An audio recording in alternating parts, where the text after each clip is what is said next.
Hi friends, புவிக்குன் பாதமதை அப்படிங்கிற திருப்புகளுடைய தொடர்ச்சி தான் இன்றைக்கி பார்க்க போகிறோம். அதுக்கு முன்னாடி வாங்க நம்ம டைரெக்டாக வீடியோக்குள்ளே போயிடலாம்.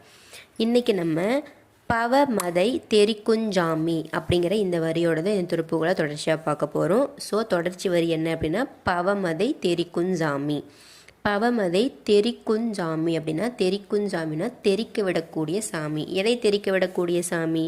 நம்மளுடைய பிறவிக்கு காரணம் என்ன அப்படின்னா ஆன்மாக்களாகி நாம் செய்த பாவம் ஒன்று தான் நம்மளுடைய பிறவிக்கு காரணம். அப்படிப்பட்ட பாவ வினைகளை பொடி பொடியாக்கி பிறவாமை அப்படிங்கிற தன்மையை வழங்கக்கூடிய கருணை கடவுள் யார் அப்படின்னா கந்த பெருமானாகிய நம்மளுடைய முருகக்கடவுள். அதனால தான் பவமதை தெரிக்குஞ்சாமி அப்படின்னு சொல்கிறாங்க. ஸோ ஆன்மாக்களுக்குடைய பாவம் என்ன அப்படின்னா அவங்களுடைய பிறவி அடுத்த பிறவிக்கு அவங்களுக்கு என்ன காரணம் அப்படின்னா அவங்களுடைய செய்த பாவங்கள். ஆனால் அப்படிப்பட்ட பாவமாகி வினைகளை கூட பொடி பொடியாக்கி அவங்களுக்கு அடுத்த பிறவியில் பிறவாமை அப்படிங்கிற அந்த தன்மையை வழங்கக்கூடியவர் பார்த்திங்கன்னா கருணை கடவுளாகிய முருகப்பெருமான் அப்படின்னு சொல்கிறாங்க. அடுத்தது முனிவர்களிடமேவும் தவத்தின் சாமி. முனிவர்களிடமேவும் தவத்தின் சாமி. அதுக்கு முன்னாடி முனிவர் அப்படின்னா என்னன்னு நினச்சிக்கணும். முனிவர் அப்படின்னா நினைப்பவர் அப்படின்னு பொருள். அப்போ மந்த், அதாவது இந்த மந்த் அப்படின்னா பகுதி அப்படின்னு அர்த்தம்.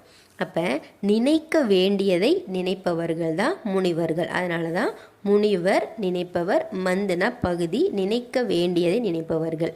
அப்படி முனிவர்கள் இடையறாது எப்போவுமே எப்படி இருப்பாங்கன்னா தவ நெறியில தான் நிற்பாங்க. அப்படிப்பட்ட தவத்திற்கு அருள் புரிபவர் யார் அப்படின்னா தயாநிதியாகிய எந்தை கந்தவேல் அப்படின்னு அருணகிரிநாதர் சொல்கிறாரு. ஸோ முனிவர்கள் அப்படின்னா அவங்க எப்போவுமே தவ நெறியில தான் நிற்பாங்க. அப்படிப்பட்ட தவ நெறியில் நிற்கக்கூடிய முனிவர்களுக்கு அந்த தவத்திற்கு அருள் புரிபவர் யாருன்னு அப்படின்னா தயாநிதியாகிய கருணை கடவுள். அதனால தான் முனிவர்களிடவேவும் தவத்தின் சாமி அப்படின்னு சொல்கிறாங்க. நேற்று பார்த்திங்கன்னா சிவத்தின் சாமின்னு சொன்னேன். இன்றைக்கி தவத்தின் சாமி. அப்படி தவம் செய்யக்கூடிய முனிவர்களுக்கு அவர் தவத்திற்கு மெச்சி அவங்களுக்கு அருள் வழங்குறதுனால தவத்தின் சாமி அப்படின்னு சொல்கிறோம். அடுத்தது புரிபிழை பொறுக்கும் சாமி. புரிபிழை பொறுக்கும் சாமி அப்படின்னா ஆன்மாக்களாகிய நாமல் அறியாமையால் நம்ம செய்யக்கூடிய குற்றங்களை கடவுளாக இருக்கக்கூடிய கந்த நாயகன் பார்த்திங்கன்னா அவர் எல்லை இல்லாத ஒரு கருணையோட கடவுள். அப்படி நம்ம செய்யக்கூடிய குற்றங்களை எல்லை இல்லாத அவருடைய கருணையினால் அவர் பொறுத்துட்டு நமக்கு அருள் புரிவார் அப்படின்னு சொல்கிறாங்க.